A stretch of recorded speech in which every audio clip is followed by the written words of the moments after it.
The unification of Egypt, which occurred around 2950 BC under King Narmer, was a truly epical event, creating the world's first large territorial, or as it is sometimes called, nation-state.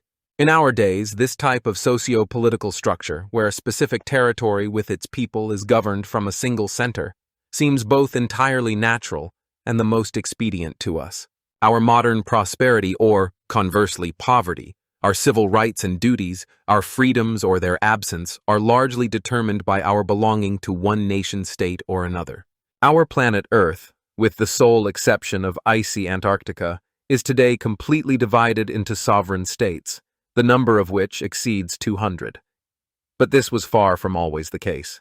Until the very end of the 4th millennium BC, that is, until the era of the emergence of the first civilizations in Egypt and Mesopotamia, states of such scale and type were simply unknown to humanity. For most of the prehistoric period, human self-identification and social loyalty were primarily determined by kinship, belonging to a specific family, lineage, or clan, as well as ties to the local community, village, or small region. The concept of the nation-state, that is, a large political entity encompassing a vast territory inhabited predominantly by one people, bound by a common language, culture, religion, and governed by a single authority, was, in essence, first invented in history and successfully implemented precisely by the ancient Egyptians in the Nile Valley. This became their unique contribution to the development of world political thought and practice. Starting with Narmer himself, the first kings of unified Egypt, the rulers of the first and second dynasties, had to manage a state system of a completely new, unprecedented type and scale. Its huge population, scattered along the longest and narrowest strip of fertile land, stretching over 1,000 kilometers from the first Nile cataracts in the south to the shores of the Mediterranean Sea in the north, needed to be unified not only through the creation of effective administrative and military structures of governance, but also, and this was no less, and perhaps even more important, through the formation and implementation of common cultural and spiritual values, a common ideology.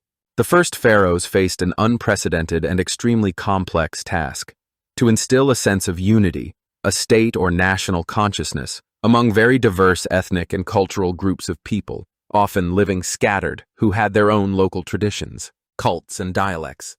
It was necessary to create and entrench the idea of Egyptianness, a common fatherland under the rule of a divine king. The widespread dissemination and deep assimilation of this clear awareness of belonging to a unified Egypt should be considered one of the most important and impressive achievements of the country's first rulers.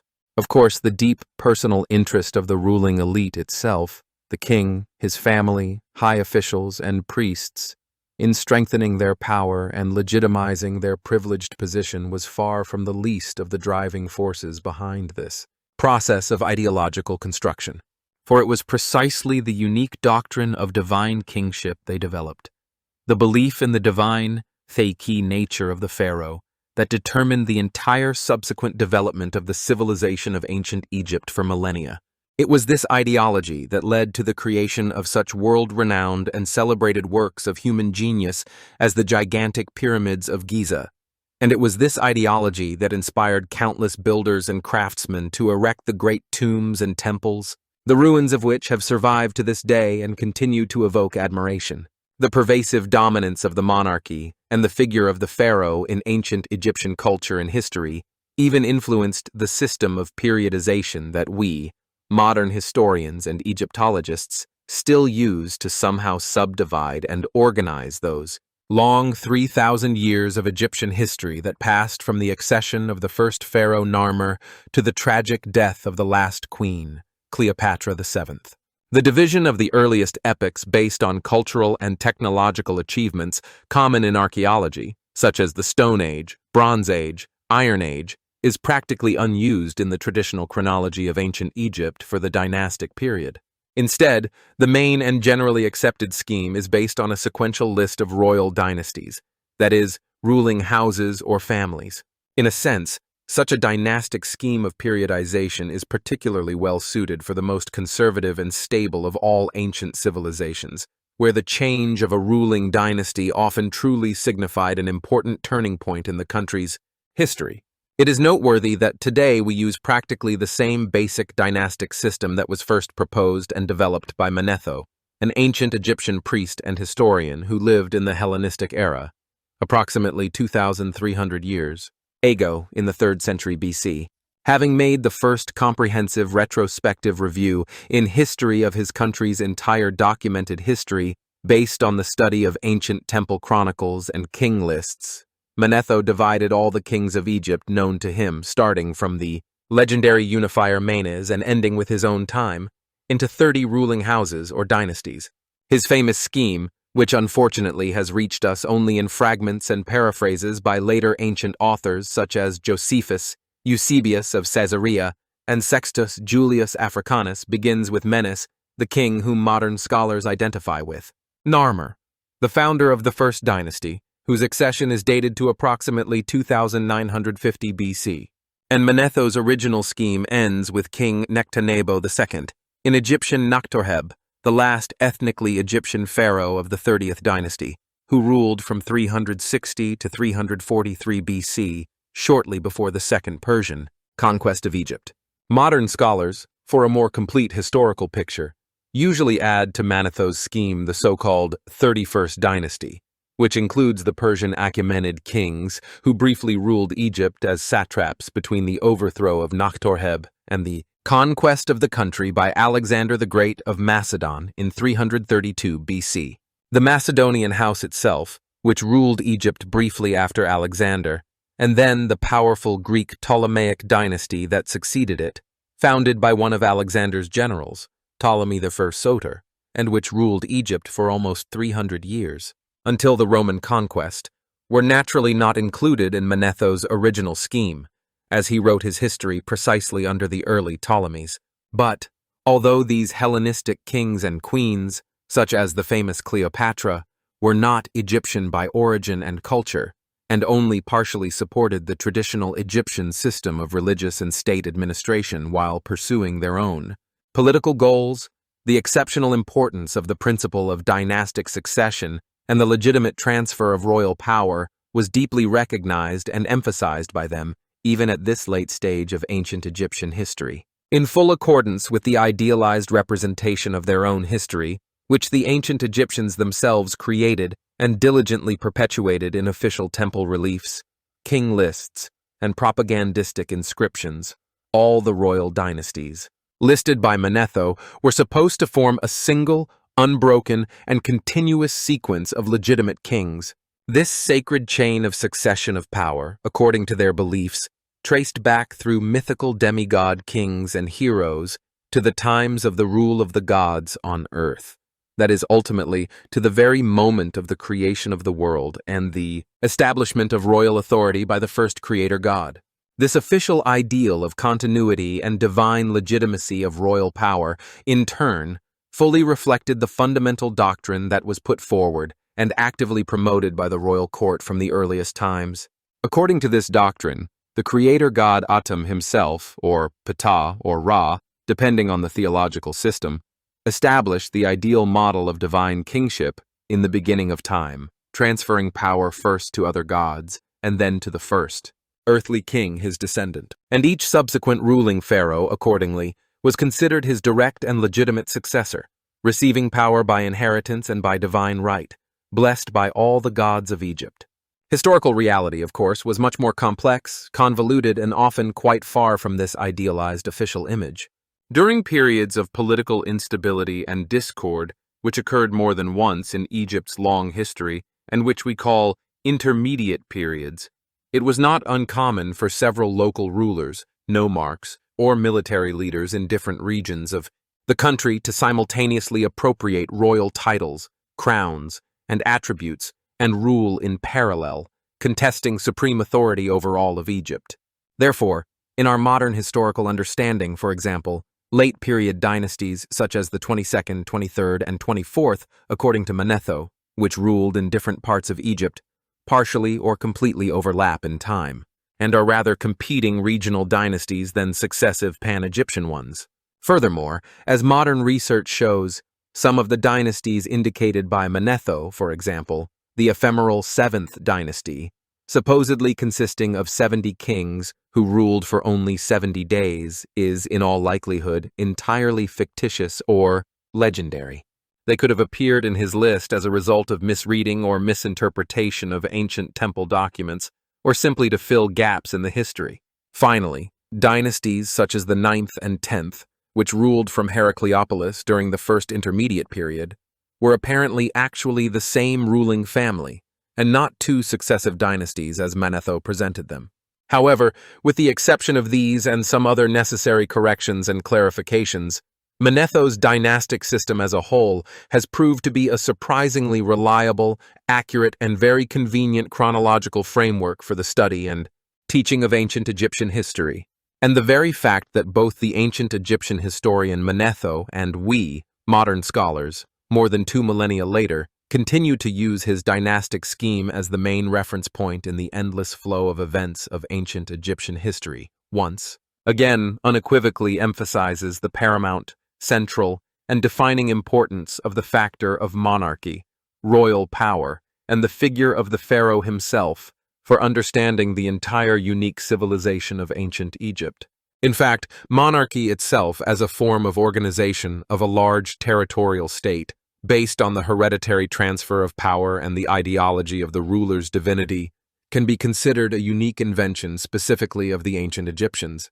Among all the early civilizations of the ancient world, only in Egypt was this mode of government, an autocratic, hereditary, sacralized monarchy, implemented practically from the very beginning of its documented history, from the moment of the country's unification, and remained dominant throughout its subsequent history. In neighboring Mesopotamia, in the territory of modern Iraq, where civilization arose around the same time or even slightly earlier, political development followed a different path.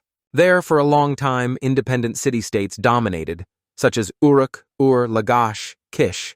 These cities were based on local temple complexes, and a significant part of the political and economic power was initially concentrated in the hands of the high priests or priestesses of the main city deities. Only later, in the course of constant wars for hegemony, did a secular monarchical system headed by kings Lugals gradually develop in Mesopotamia. But even then, the Mesopotamian monarchy, as a rule, never reached the level of political integrity, territorial stability, ideological elaboration, or absolute omnipotence of the ruler, as was the case in ancient Egypt with its unique doctrine of the divine pharaoh. Meanwhile, in the Nile Valley, kings, or more precisely, chiefs possessing special status and power, seem to have ruled the local population from a very deep, prehistoric antiquity, long before the formal unification of the country. Recent archaeological excavations of the earliest royal necropolis of the pre-dynastic era in Abydos, especially the so-called Tomb Uj, which we have already mentioned, have revealed extremely rich burials of powerful rulers dating to the period around 3200 BC, and even earlier finds in the same cemetery, dating to approximately 3800 BC, attest to the existence here of a developed elite culture already in the mid-4th millennium BC. In one of these very early burials, a unique ceramic cup was found, decorated with a painting depicting a certain ruler, which can be considered the earliest known image of a king in Egyptian art. On this cup, we see a tall human figure with a characteristic feather stuck in the hair or headdress. In one hand, this person holds a heavy mace, a symbol of power and strength, and in the other, a rope with which 3 kneeling prisoners are bound. The very image of the subjugated enemies, as well as the combination of the mace and the feather in the hairstyle, an attribute also found on some prehistoric rock drawings in the eastern desert, apparently depicting chiefs or hunters, allows us to identify the person depicted on the cup with considerable confidence as a king or a powerful chief, even if he probably ruled only a relatively small territory around Thinis Abydos in that distant era. The very concept and symbols of kingship, as we see, appeared in the Nile Valley very early, long before Narmer. Around the same time, as far as can be judged from archaeological data, similar processes of elite formation and ideology of power were taking place in other centers of Upper Egypt such as Nubt, Nakada, and Nekhekh Hierakonpolis. This is evidenced, for example, by the discovery in the desert near Nekhekh of a fragment of a ceramic vessel, brought from Nebty, and decorated with a relief image of a primitive royal crown and the façade of a monumental building with columns, possibly an early temple or palace. By approximately 3500 BC, during the Nekhekh II period, the characteristic iconography that would be used to depict royal power throughout the subsequent history of ancient Egypt had fully formed and become widespread. It is particularly vividly expressed in the paintings of one of the largest and richest pre-dynastic tombs found in Nekhekh and known to archaeologists under the conventional name Tomb 100 or Painted Tomb. One of the inner walls of its burial chamber was carefully plastered and covered with a polychrome painting unique for that time. The scenes, arranged in the form of a long frieze, narrate the participation of the ruler or chief buried here in various important rituals and symbolic actions. A special place in the composition is given to an impressive procession of large sacred boats, possibly symbolizing the journey to the afterlife or participation in religious festivals. But in one of the corners of this complex composition, the ruler himself is clearly shown, smiting 3 bound enemy prisoners with his mace. This key motif of the king's triumph over enemies, as we have already seen, was also present on the oldest vessel from Abydos, and now it becomes the central, canonical image for expressing the idea of Egyptian kingship. We encounter it in fully developed form on the Narmer Palette, and then again and again on temple walls, pylons, statues, and other monuments right up to the very end of the pharaonic civilization in the Roman era. This clearly shows that the main symbols of early Egyptian royal power were not only frankly brutal in their content, but also strikingly stable over time. The crown and scepter became universal symbols of monarchy in many cultures of the world, but their history in Egypt is particularly ancient and symbolically rich. In the process of forming the unified Egyptian state and its ideology, art itself also developed rapidly, needing to adequately express the new, increasingly complex idea of divine kingship as it gradually developed and finally took shape under the first dynasties. We can trace these important ideological and artistic changes in a whole series of unique ceremonial objects, and the earliest commemorative inscriptions that have come down to us from the end of the pre-dynastic period and the beginning of the early dynastic period. Particularly impressive in this respect is the so-called Lion Palette, or Battlefield Palette, found at Abydos. It is similar in type and purpose to the Narmer Palette, but dates approximately a century earlier, i.e., around 3100 BC. While Narmer's later commemorative sign prominently shows the king already in anthropomorphic human form, albeit endowed with superhuman strength, on this older Lion Palette, the main victor, the ruler himself, is represented exclusively in zoomorphic form, as a huge, mighty lion, the king of beasts, mercilessly trampling and gnawing with his fangs, numerous enemies lying prostrate and writhing in pain on a battlefield strewn with corpses. The artist who created this palette clearly sought to show the king not just as a man, but as the embodiment of the indomitable, supernatural power of nature itself. The image of the victorious Egyptian king is interpreted in the same animalistic spirit on another famous early inscription, carved around the same time on a rock at Gebel Sheikh Suleiman, located near the Second Nile Cataract in Nubia. Here, the victorious king is shown as a giant scorpion, holding in its powerful claws a rope binding a defeated and humiliated Nubian chief. From the time of Narmer himself, besides his famous palette, a small but elegantly carved ivory cylinder, found in his tomb at Abydos, has also survived.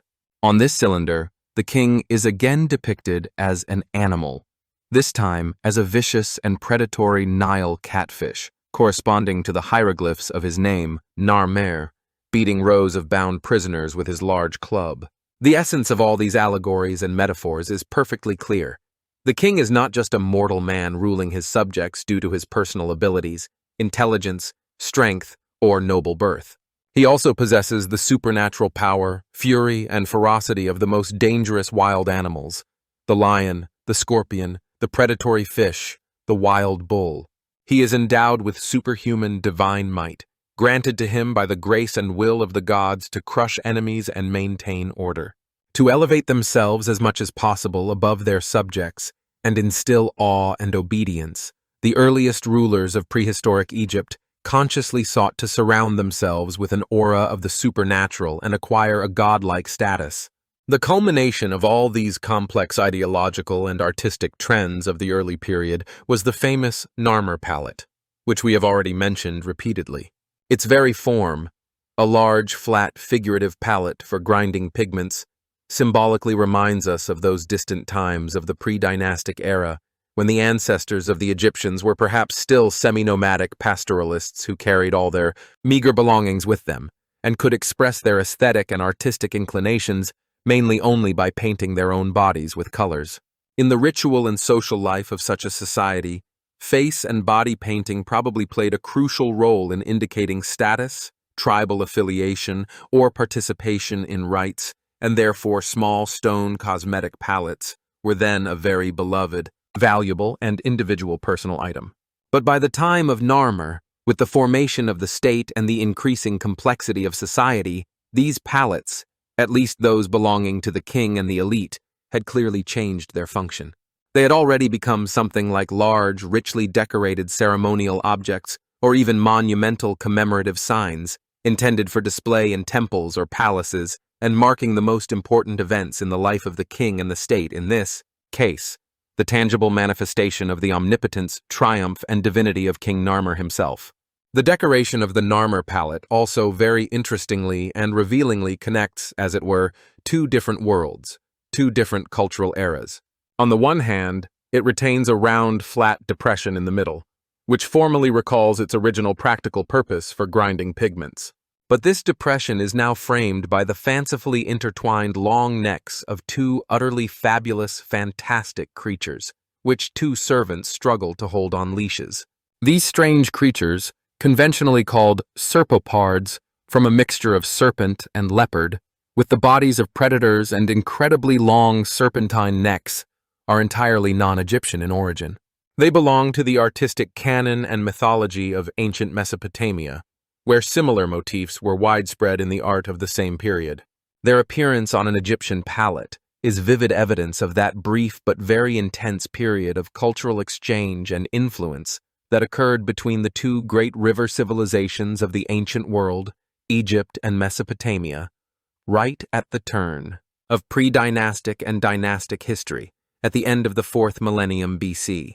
During this time, various ideas, technologies, and artistic influences from the banks of the Tigris and Euphrates, probably via Syria or by sea, reached the distant Nile Valley. The pre-dynastic rulers of Egypt, who were in the process of forming their state and ideology, were obviously interested in finding and borrowing effective and proven ways to strengthen their power and demonstrate their influence.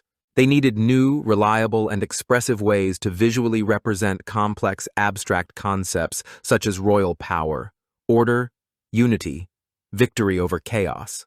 And they readily borrowed abroad, primarily from the more developed Mesopotamia at the time, those artistic motifs and symbols that suited them for these purposes. Therefore, over several generations at the turn of the 4th and 3rd millennia BC, the culture of the Egyptian elite actively assimilated a number of Mesopotamian pictorial motifs and stylistic techniques. Among them were those that allowed complex abstract concepts to be expressed visually. For example, the symbol of royalty in the form of a rosette, or the idea of agreement, harmony, or control over opposing forces in the form of two symmetrically intertwined animals. However, as soon as these borrowed ideas and images produced the desired effect and helped form Egypt's own system of symbols, they were fairly quickly supplanted by local autochthonous inventions and traditions. Perhaps the only significant Mesopotamian influence that firmly took root and was not discarded in early dynastic Egypt was the characteristic architectural style of the façade of the royal palace and other important public buildings, the so-called palace façade style with alternating projections and niches, which we will discuss later. The famous Narmer Palette precisely reflects this important moment of cultural turning point in Egypt's history. On one side, we still see clearly Mesopotamian motifs, serpopards, while on the other, main side, we already see purely Egyptian images and canons. Egyptian civilization by this time had clearly reached its cultural maturity and was finding its own unique and inimitable voice. These same prehistoric and already quite historical techniques of artistic expression are interestingly combined in the depiction of the palette's main hero, King Narmer. On the one hand, as we have already seen, on the reverse of the palette he is still shown in the ancient zoomorphic tradition as a mighty wild bull whose irresistible force breaks through the walls of a rebellious enemy fortress and mercilessly tramples its fallen defender under hoof. But, turning the palette over to the obverse side, we see this same ruler no longer in animal form, but in a completely anthropomorphic, human guise, although much larger than all the other figures, which emphasizes his status. The victorious king here is already a man, and it is precisely this human image of the pharaoh as the ideal ruler and warrior that henceforth becomes dominant and canonical in Egyptian art for all subsequent millennia. The basic ideology of royal power itself may not have changed fundamentally. The king was still considered the bearer of superhuman, divine power. But the method of its visual expression underwent a profound and irreversible transformation. From now on, depicting the king simply as a wild animal becomes not only unnecessary, but probably indecent for a developed civilization. The new, more complex concept of divinity required more sublime, anthropomorphic, and refined images for its embodiment. Monarchs of all times and peoples, instinctively or consciously, used a wide variety of external means and attributes to visually distinguish themselves from their subjects, emphasize their special, sacred status, and the legitimacy of their power. Royal regalia, crowns, scepters, thrones, robes, jewelry, embody various aspects and attributes of kingship. They serve as a kind of visual aid to the prevailing political and religious ideology. In European Christian monarchies, for example, the crown with a cross on top reminds that the earthly power of the king or czar is transient and subordinate to a higher, divine power, while the scepter is a symbol of his duty to administer just judgment over his subjects. In ancient Egypt, royal regalia also carried enormous symbolic weight and clearly indicated the nature and sources of the pharaoh's divine power. It is noteworthy that many of the main elements of these regalia also have a very ancient origin and date back to the prehistoric era, to the times of the formation of the first chiefdoms and proto-states in the Nile Valley. The earliest undisputed attribute of power or high status found to date in Egypt dates to the Badarian culture period, around 4400 BC, that is, more than 14 centuries before the emergence of the first dynasty and the unification of the country. It is a very simple-looking wooden staff or stick about 1 foot, i.e., 30 centimeters, long, with small thickenings at both ends. It was found next to the body of a buried man in one of the burials of the pre-dynastic settlement of El Omari, located near modern Cairo.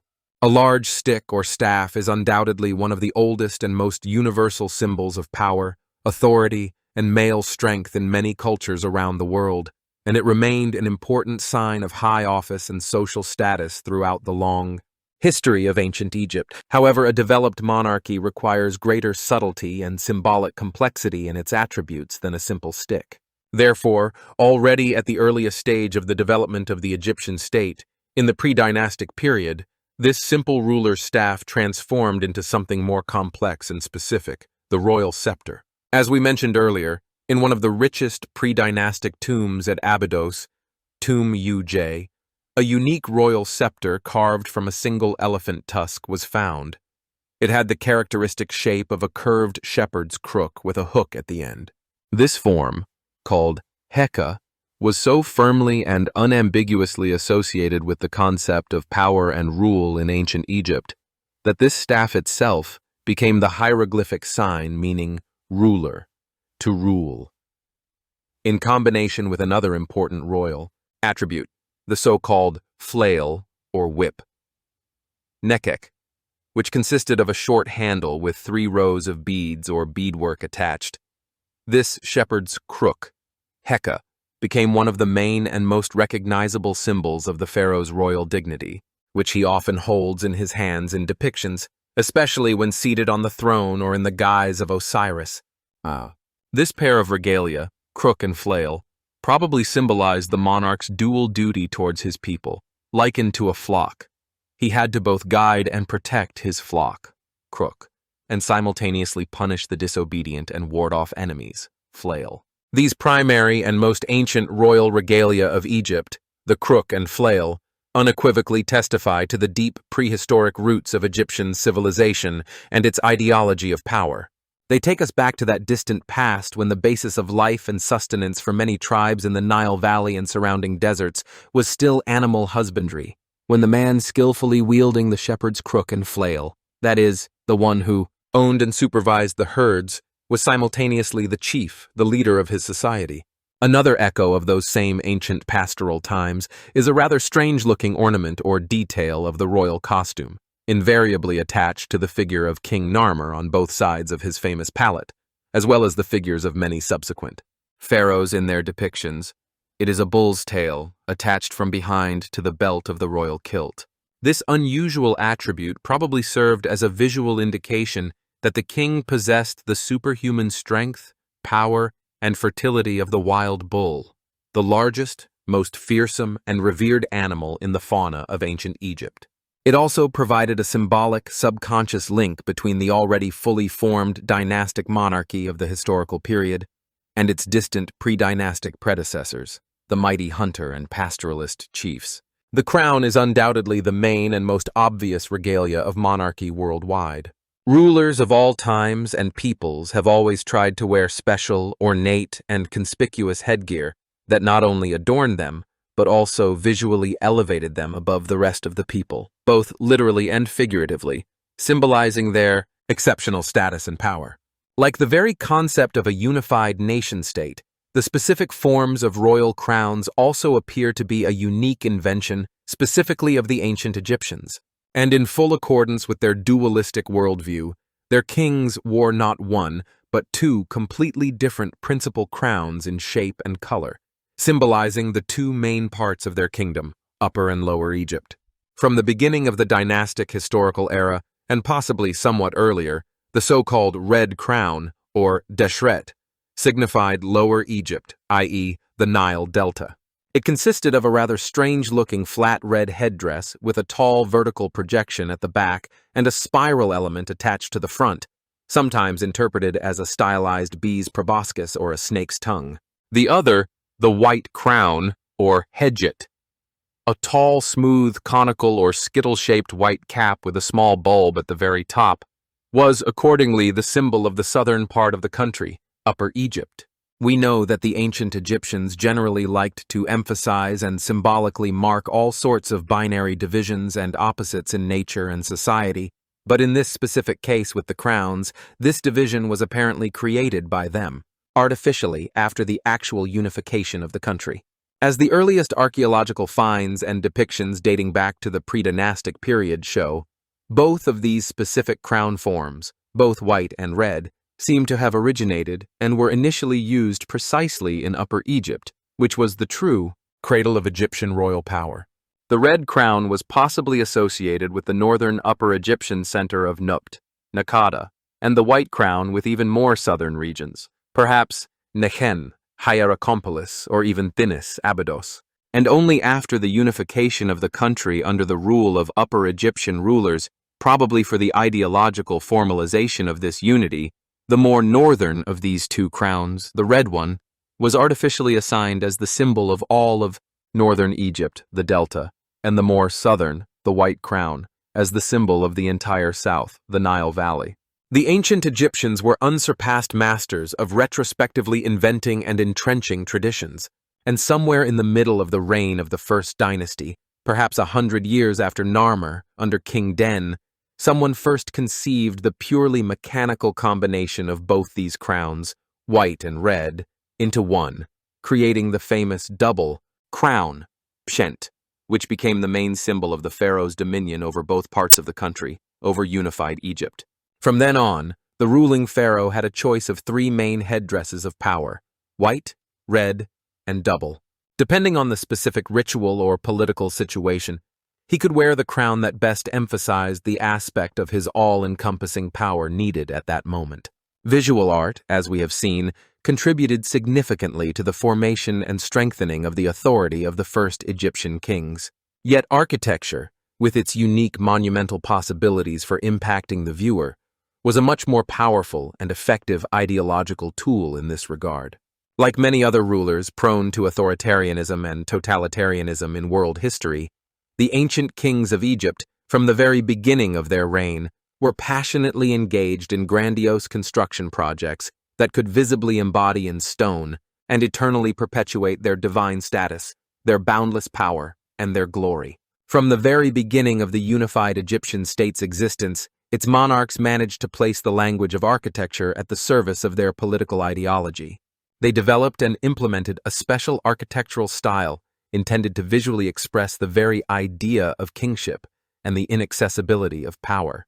The characteristic form of a building's façade, consisting of alternating vertical projections and recesses, or niches, creating a sharp, dramatic contrast of light and shadow in Egypt's bright, sunny climate, was apparently first developed and widely used in monumental mud brick architecture in ancient Mesopotamia, as early as the mid-4th millennium BC. Like some other cultural borrowings from Mesopotamia during the formative period of the Egyptian state, this complex and decorative architectural style, conventionally named the palace façade style, greatly appealed to the early rulers of Egypt. It seemed to them both exotic and extremely imposing, majestic, the ideal symbol of impregnable and complex royal power.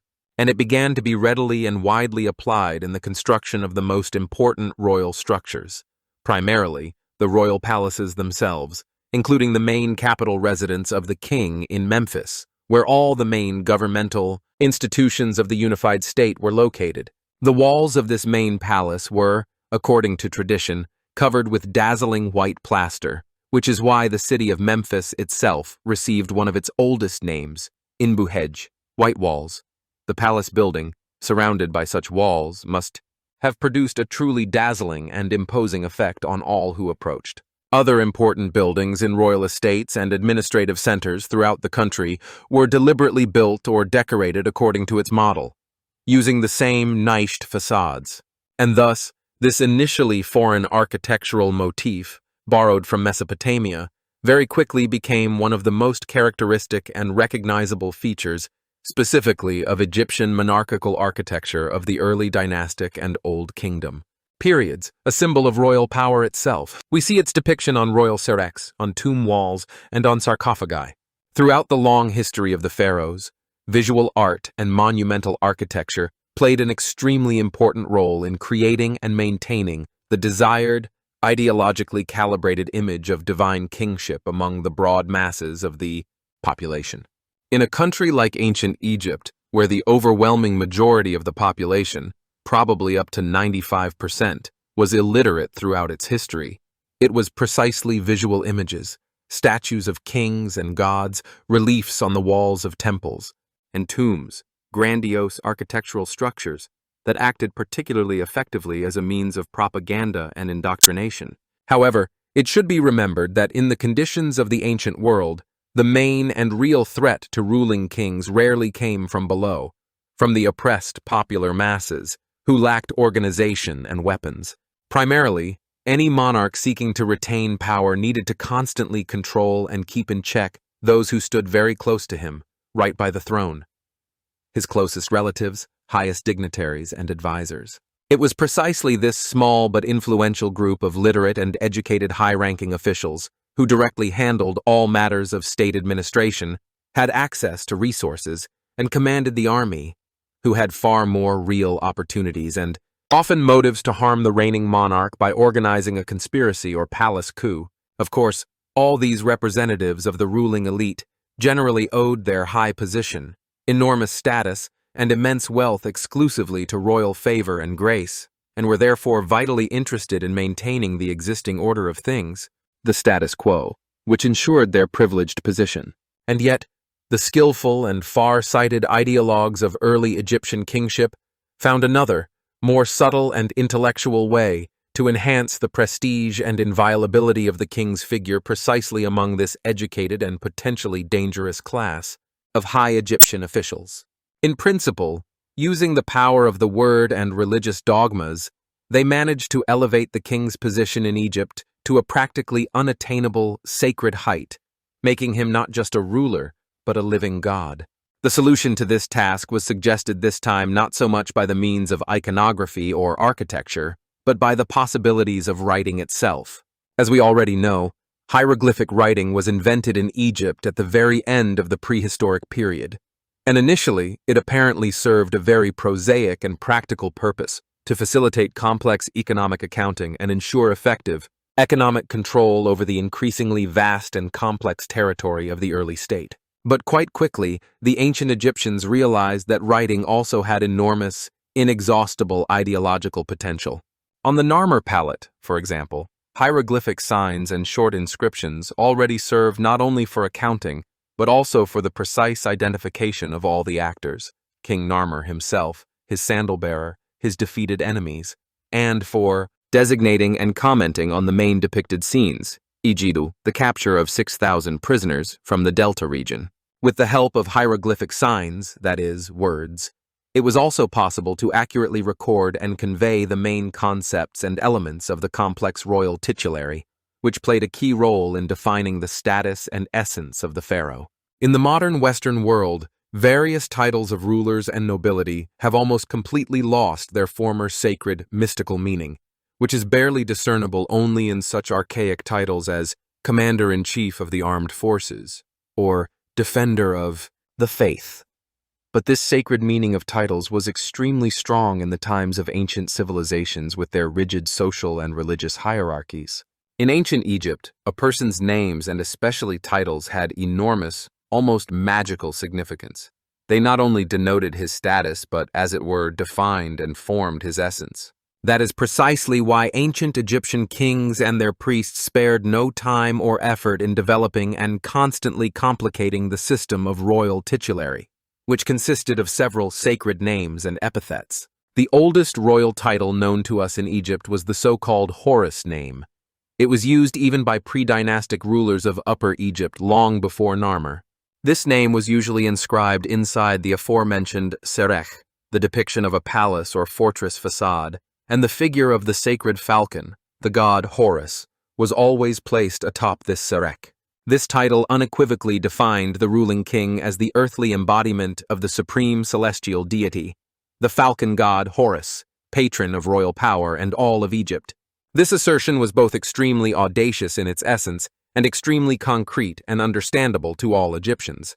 For if the king is not merely the vicar or representative of a god on earth, but his real, living embodiment, then any resistance to his power or disobedience to his will is no longer simply rebellion, but sacrilege, an act against the god himself, an attempt to destroy the very foundations of the divine cosmic order and plunge the world into chaos. This central tenet of the Egyptian ideology of kingship was painstakingly reinforced and visualized by all available means. For example, the royal seal, impressions of which were placed on all documents, vessels, and items belonging to the king, or which was carved in stone on royal monuments and boundary stelae, always depicted the falcon god Horus, standing proudly atop, the rectangular frame of the Serekh, inside which the Horus name of the reigning king was inscribed. This frame itself, as already mentioned, clearly resembled the main portal or façade of the royal palace with its characteristic niches. This entire image together, the falcon above the palace with the king's name inside, conveyed a completely clear and powerful ideological message. The king, residing in his palace, acts not in his own name, but with the blessing and by the will of the celestial god Horus, and moreover he himself is this god ruling on earth. Such a sacred formula of monarchical rule, reinforced by the full power of religion and art, was practically unassailable in terms of its legitimacy in the eyes of the ancient Egyptians. Another important royal title, which appears in the royal titulary starting from the reign of Narmer's successor, King Aha, and becomes mandatory for all subsequent pharaohs, clearly shows us how the official ideology of kingship further developed and became more complex during the early dynastic period. This title is known as the Nebty name, meaning the name of the two ladies. It was written using the hieroglyphic signs for the vulture and the cobra, which were placed before the king's name and corresponded to the iconography of the two oldest, and most important patron goddesses of Egypt. The first of these, the vulture goddess Nekhbet, was associated with the ancient city of Nekhekh, modern El Kab, located on the east bank of the Nile opposite Nekhekh, in the very heartland of Upper Egypt. She was considered the main patroness of the southern part of the country. The second goddess, the cobra Wadjet, was the chief goddess of the ancient city of Buto, located in the western part of the Nile Delta. Buto was one of the most important centers of Lower Egypt in the pre-dynastic era, and Wadjet, accordingly, was considered the main patroness of the entire northern part of the country, the Delta. Thus, these two ancient local deities, patronesses of the south and the north, were chosen by the official ideology as symbols of the two original halves of the country, and together, as the two ladies, they became the main divine protectors of the unified Egyptian monarchy and the pharaoh himself. This was a very clever and far-sighted political and ideological move. From two complexes of ancient local beliefs and cults associated with different parts of the country, a new, statewide ideological concept was created, uniting the entire country, and centered on the sacred person of the king under the protection of both great goddesses.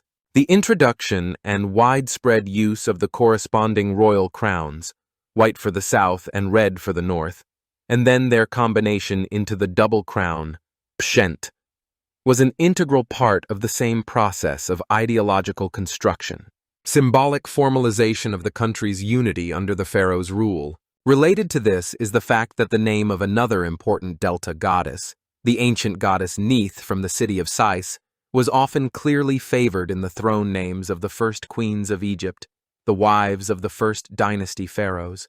For example, Narmer's own principal wife is believed to have been named Neith-Hotep, meaning Neith is satisfied.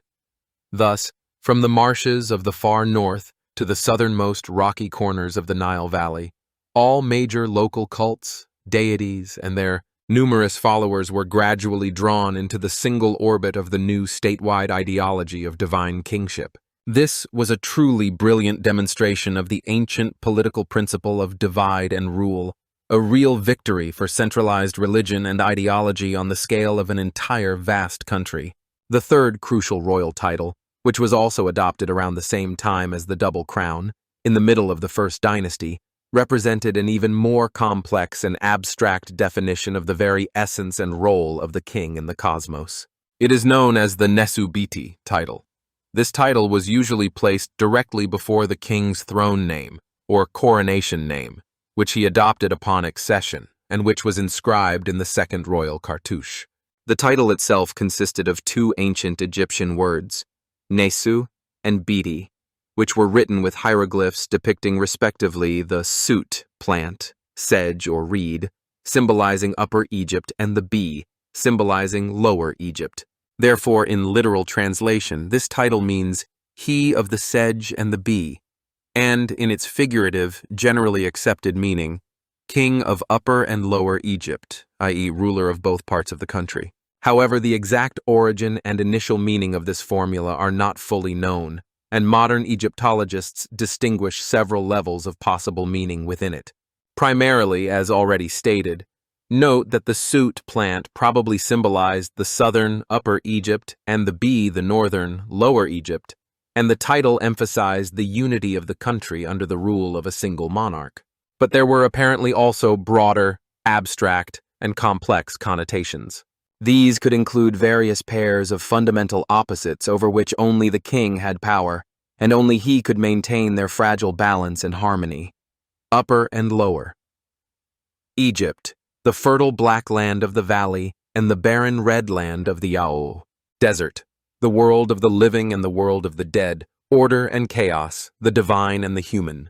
This title, according to some researchers, also reflected the fundamental internal dichotomy, the duality of Egyptian kingship itself, a certain contrast between the eternal, divine, sacred office of the king as Nesu, and his transient, earthly, social, and administrative function as Bity, the ruler of a specific country at a specific time. Thus, the Nesu-Bity title constantly reminded all the king's servants and subjects that their ruler was not only the head of state and supreme administrator, but also simultaneously a living god on earth, the bearer of eternal divine essence. Such a complex and dangerous combination of earthly and heavenly power was risky to disregard. Rulers of all sorts and in all times, but especially hereditary monarchs whose power often needs additional legitimation, instinctively or quite consciously sensed the enormous unifying and stabilizing power of public ceremonies, the value of carefully orchestrated ritual performances, the unique ability of public ritual to create and maintain a sense of unity, loyalty, and popular support for the ruling regime. The ancient Egyptians were unsurpassed masters of developing and conducting complex and lavish ceremonials already in the earliest period of their history, perfectly understanding their ideological significance. Near the Narmer Palette, mentioned many times in the same famous cache at Nekhekh, another equally important find was made. A huge stone ceremonial macehead, carefully decorated with reliefs and belonging, judging by the name carved on it, to one of Narmer's immediate predecessors, possibly the last pre-dynastic king of Upper Egypt, whom we conventionally know as King Scorpion, after the hieroglyph of his name. This macehead depicts a very important scene. King Scorpion himself, dressed in a short kilt and with a bull's tail, wearing the tall white crown of Upper Egypt, performs some important agricultural rite, apparently related to the beginning of irrigation works or the foundation of a new temple. The king personally opens a dam or begins digging a canal with a primitive hoe.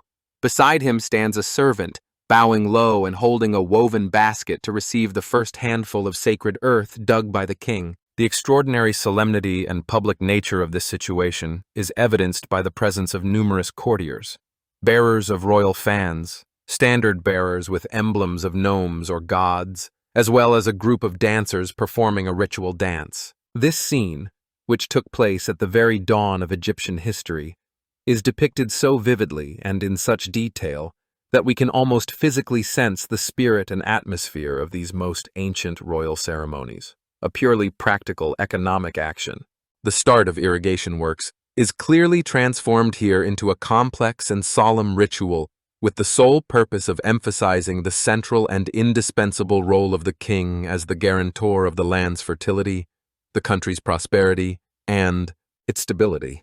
From the same unique cache of the Nekhekh temple, another gigantic stone macehead was recovered, this time belonging to King Narmer himself. It depicts a different but no less important and revealing ceremony for understanding early royal ideology. King Narmer, shown here, is already seated on a high throne, set on a platform under a special ceremonial canopy. On his head this time is not the white, but the red crown of Lower Egypt, and in his hand he holds not a mace, but another symbol of power, the Nekhekh flail. Next to the royal dais stand, according to court custom, two servants with huge ceremonial fans, as well as the king's personal sandal-bearer, and, possibly, his chief vizier. Behind them are figures of men with large staffs or spears. This is the royal guard, without which, evidently, even the most sacred and divine monarchy could not dispense. The ceremony itself, depicted on Narmer's macehead, apparently also had a rather harsh, militarily organized character, as it was accompanied by the solemn display of enormous captured war booty, hundreds of thousands of heads of cattle, over 1,000,000 captives. Figures, of course, greatly exaggerated before the royal throne. Adjacent to this scene of counting the spoils is the depiction of 3 wild antelopes, caught and kept in a special enclosure. This analogy between captured enemies and trapped wild animals is, of course, perfectly clear and far from accidental. The deep ideological connection between warfare and the royal hunt, between the enemies of Egypt and the wild, untamed forces of nature and chaos, which the king had to subdue and conquer, persisted throughout the long history of Egypt. Recent archaeological excavations in the ancient city of Nekhekh, which were resumed at the end of the 20th century and continue to this day, have brought new, very important information, subject to further reflection, about the specific methods of forming and elevating the sacred image of the first Egyptian kings. In particular, upon re-examining the very spot in the city center where Quibel and Green found the palette and mace heads of Narmer and Scorpion, and which they initially considered the ruins of the temple of the local falcon god, Horus. Modern archaeologists have concluded that this structure may not have been a temple in the usual sense at all, but rather a large open area or courtyard specifically designed for holding the most important royal ceremonies and rituals. According to this new interpretation, the central sand mound, faced with stone, served not as a foundation for a sanctuary, but as a high dais or platform on which the king showed himself to his people and court during various official ceremonies, such as the coronation, the Hebsed festival, or the celebration of military victories. It can be assumed with a high degree of probability that it was precisely this area that was used for conducting various rituals related to the affirmation of royal power, including the very display of captured prisoners and spoils depicted on Narmer's macehead. It would then follow that this macehead depicted a quite real scene that took place right here in Nekhekh. In any case, all the unique objects found by Quibel and Green in the so-called main deposit at Nekhekh undoubtedly attest to the existence, already at the very beginning of the dynastic period, of a developed and complex cult of the ruling monarchy. Judging by the decorative features of some ivory items also stored in this treasury, enormous ceremonial mace heads, similar to those of Narmer and Scorpion, might originally have even been mounted on tall wooden poles set up around the perimeter of this sacred royal enclosure or courtyard. Therefore, it can be considered that these mace heads initially served not only as symbols of power, but also as a kind of boundary, apotropaic, protective markers within the territory of the royal court or ritual center. Based on this new data and interpretations obtained from the excavations at Nekhekh, we should perhaps also reconsider the identification of many other early monumental buildings found in the rest of Egypt. Some of those previously traditionally recognized as temples of local deities might also, in fact, turn out to be centers of the royal cult or places for conducting royal ceremonies. The figure of the king himself and his deeds undoubtedly predominated absolutely in the themes of both official literary texts and monumental artistic works of the entire early dynastic period, while other traditional deities of the Egyptian pantheon played only clearly auxiliary, secondary roles in relation to the divine pharaoh. At the earliest stage of the development of Egyptian culture and religion, the answer to the fundamental question of where the main gods reside might be somewhat disconcerting for us. Perhaps, first and foremost, in Egypt itself in the person of its ruler. Yes, here in the Nile Valley, kings were indeed considered gods in the flesh. Monarchy in early Egypt was not just closely linked with religion, they were practically synonymous, inseparable. This central theme of the pharaoh's divinity remained dominant throughout the entire civilization of ancient Egypt until its very end, defining its art, architecture, politics, and social structure. But this majestic ideology also had its constant dark, cruel side. Although the mace heads of Narmer and Scorpion are undoubtedly very skillfully decorated and symbolically rich works of art, they can also tell us something about the very nature of early Egyptian monarchy. The mace, as a close combat weapon, was a symbol of power and strength from the deepest prehistoric times for a perfectly obvious reason. One who carries a heavy club, and a mace is essentially an improved club, must be respected, feared, and obeyed, without question. The very fact that it was the mace that was adopted in ancient Egypt as one of the main and most frequently depicted symbols of royal might and the right to violence already tells us much about the true nature of royal power in this civilization, based not only on divine right but also on brute force. The scenes depicted on the Narmer Palette also unequivocally remind us of the extreme cruelty that lay at the very foundation of Egyptian kingship and the practice of warfare in that era. On one, the main side of the palette, the king is shown with his mace raised high, ready in the next moment to bring it down on the head of a defenseless, kneeling enemy. On the other, the reverse side of the palette, Narmer has not only already achieved complete victory, but has also committed ritual desecration upon the bodies of the slain enemies. He walks in procession, inspecting 2 rows of decapitated corpses of his opponents, whose genitals have also been barbarically severed. The severed heads and penises of these unfortunate victims are neatly arranged between their legs. Only one of the slain enemies, perhaps the chief, was for some reason left with his manhood. As sad and shocking as it may be for modern people, we must admit that for the ancient Egyptians of the time of Narmer and his successors, such cruel treatment of the vanquished enemy, including mass executions and ritual mutilations, was apparently a quite common, routine military and ritual procedure, designed not only to intimidate enemies, but also to magically destroy their life force. The king, standing at the very pinnacle of Egyptian society, embodied and sanctioned, as it were, this obligatory state ruthlessness towards all enemies of order.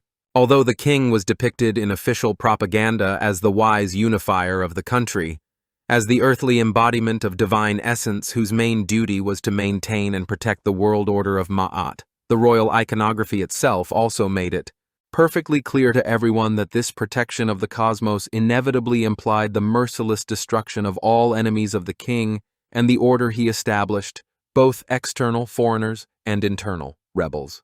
Narmer and his predecessors, who fought for the unification of Egypt, clearly came to power through violent military means, and they, like their successors, did not hesitate in the slightest to use the most brutal violence when they believed it was required to maintain their power. The images used to glorify the early Egyptian monarchy were often overtly aggressive and cruel. The king as a furious lion devouring enemies, or a giant scorpion stinging an opponent, or a fierce Nile catfish beating prisoners, or a wild bull destroying fortresses, or, finally, as an invincible superhero mercilessly swinging his deadly mace. All this contained both a promise of protection for his subjects and an unambiguous threat to all the defiant. In this context, one of the most gruesome and revealing scenes from the life of early Egypt is a row of figures decorating the head of the aforementioned mace of King Scorpion. These figures represent a procession of royal standards, topped with emblems of various gods or gnomes, symbolizing different aspects of the king's power and the territories under his control. But they also simultaneously serve as makeshift gallows.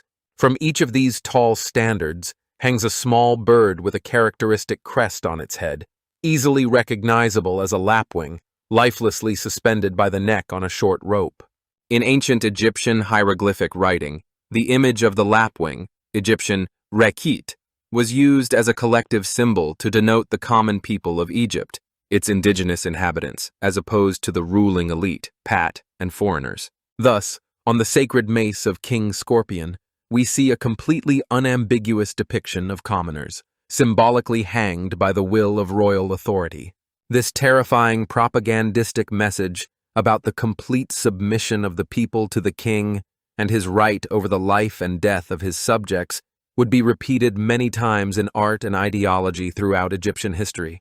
For example, the pedestal of one of the statues of King Djoser, the famous builder of the first step pyramid, who lived several centuries after Scorpion, is decorated with images of strung bows, symbolizing Egypt's external enemies, foreigners, and the same bound lapwings, symbolizing internal subjects, all arranged so that the king, seated on the throne, could symbolically trample underfoot both his external enemies and his own people. Modern Egyptologists, like any humane people, are naturally repulsed by such frank details of ancient ideology, but nothing can be done about it.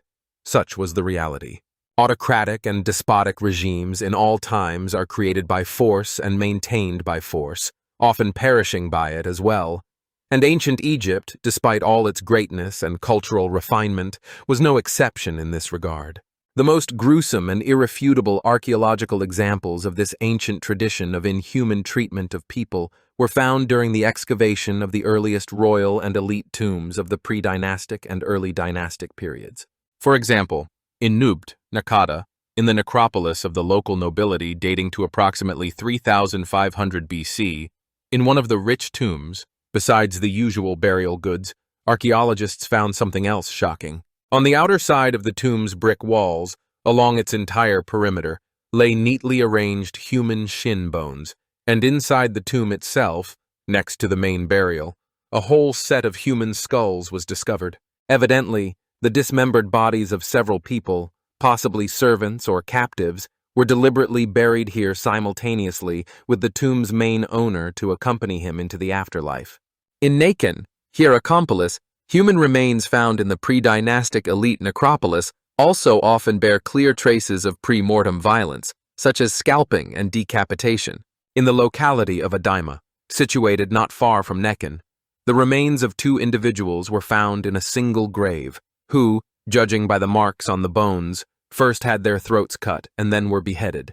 The archaeologist who found them initially speculated that this might have been an early case of ritual self-sacrifice.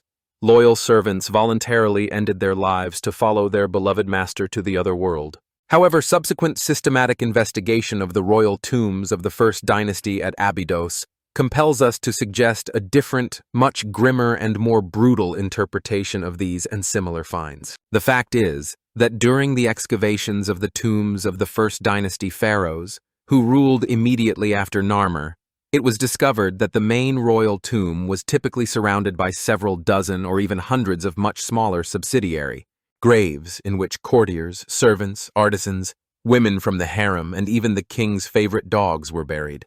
In one such case, associated with the tomb of King Jer, anthropological study showed that all the individuals honored to become companions of their king in the afterlife died very young.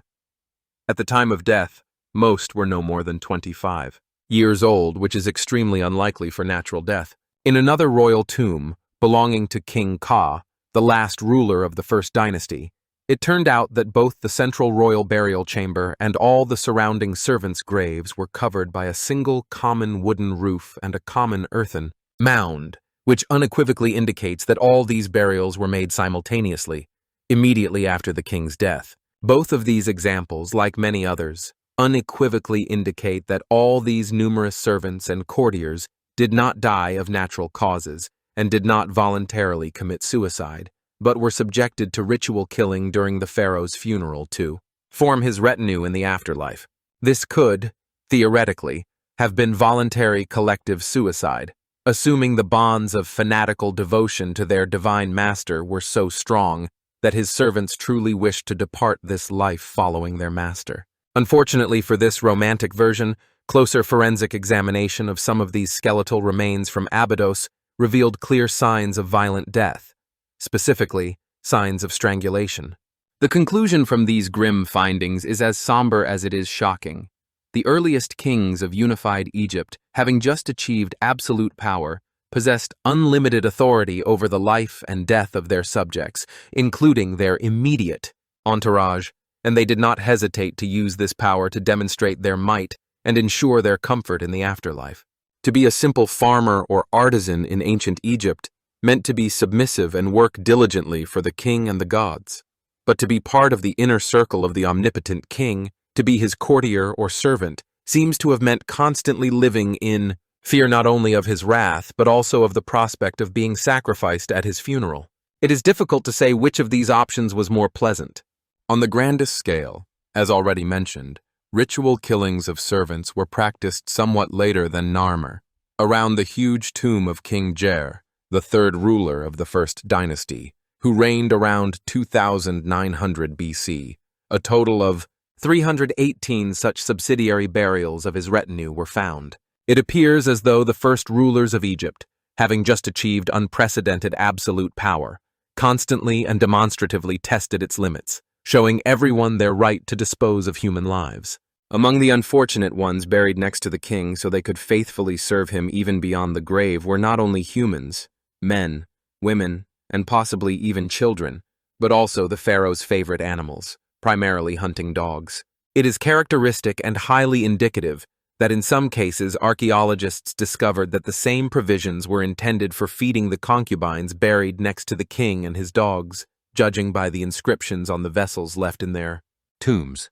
One can see from this eloquent fact how low the actual status was even of the closest servants and harem dwellers at the court of the first omnipotent kings of Egypt. However, it should be noted that after the reign of King Jer and his immediate successor Waji, or Jed, this barbaric custom of mass ritual killing of servants at the pharaoh's funeral began to be observed less and less frequently, and on a smaller scale, and by the end of the first dynasty, about 150 years after Narmer, it apparently disappeared completely from practice. Was this due to purely economic reasons? After all, the systematic destruction of all trained court personnel and artisans after the death of each king was an extremely irrational waste of valuable human resources, and the ancient Egyptians, as we know, were distinguished by amazing practicality and thrift? Or was it related to a change in religious beliefs about the afterlife and the emergence of the idea that instead of real servants, the king could be accompanied in the other world by their images or Ushabti figurines? We can only guess at the true reasons for the cessation of this gruesome practice. The existence of human sacrifices or ritual killings in the early dynastic period is also evidenced by some depictions on the aforementioned bone and wooden labels from the royal tombs of Abydos. Once, these small labels were attached to jars of wine or oil and boxes of provisions placed in the tomb. On some of them, besides hieroglyphic inscriptions, there are tiny but expressive drawings depicting various scenes involving the king or important events of his reign. Two such labels, found in the tomb of King Aha, Narmer's successor, and clearly related to the same event, depict a naked man with his hands tied behind his back, kneeling before some structure or altar. Before him on the floor stands a large ritual bowl or vessel. One does not need to guess long what exactly is happening here, as next to the victim stands another man with a long knife in his hand, clearly ready in the next moment to plunge it into the chest or cut the throat of the kneeling captive. There are no written explanations for this terrible scene, but it undoubtedly shows the ritual killing of an enemy captive, possibly as part of the royal funerary ritual or some other important state ceremony related to victory over enemies and the appeasement of the gods. All the countless and diverse items, furniture, weapons, jewelry, pottery, games, food, and drink that were placed in vast quantities in the royal tomb, and all the hundreds of servants, courtiers, and artisans buried in graves around it, were intended, according to the beliefs of the ancient Egyptians, to ensure the deceased king could lead the same luxurious and familiar lifestyle in eternity as he enjoyed on earth, and continue to perform his royal and priestly duties, presiding over ceremonies and maintaining the world order. This explains the enormous paramount importance attached in ancient Egypt to the construction and furnishing of royal tombs as eternal repositories of the very essence of kingship, from the very beginning of the rise of ancient Egyptian civilization to the very end of the Pharaonic era. The most important, most prestigious, and most resource-intensive construction project for each ruling pharaoh was precisely the erection of his own tomb, his house of eternity. Preparations for the royal funeral and the construction of the tomb required colossal efforts from the entire state, huge expenditures of labor and materials, and in the earliest period, as we have seen, even numerous human lives. There is a common perception, especially in popular literature, that the people of ancient Egypt participated in all this grandiose construction, especially the building of the pyramids, completely voluntarily, with enthusiasm and religious fervor, as if fulfilling their part of an unspoken social contract with the pharaoh, who in turn guaranteed them protection, the country's prosperity, and the favor of the gods. Of course, the main interested party in creating and actively disseminating such a convenient ideology was the king himself and his ruling elite. It was always advantageous for the monarchy to emphasize its indispensable role in ensuring national unity, order, and well-being. In reality, however, as many facts show, including those we discussed above, the primary driving motive of the rulers of ancient Egypt was first and foremost their own boundless power, posthumous glory, and, of course, basic self-interest. The royal necropolis of the first dynasty at Abydos itself, with its clear hierarchy of huge royal tombs surrounded by hundreds of small and poor graves of their slain servants, was an extremely graphic and brutal illustration of the real structure of early Egyptian society. It was a state over which one man, who considered himself a god, ruled absolutely and indivisibly. The creation and skillful implementation of this powerful ideology of divine kingship undoubtedly contributed to the formation and strengthening of the unique pharaonic civilization, ensured its stability, and generated great works of art and architecture. But like everything in history, this great achievement came at a considerable price. As soon as the unified state of ancient Egypt emerged, the slow but inexorable encroachment of this omnipotent state upon the rights, freedoms, and very lives of the common people began.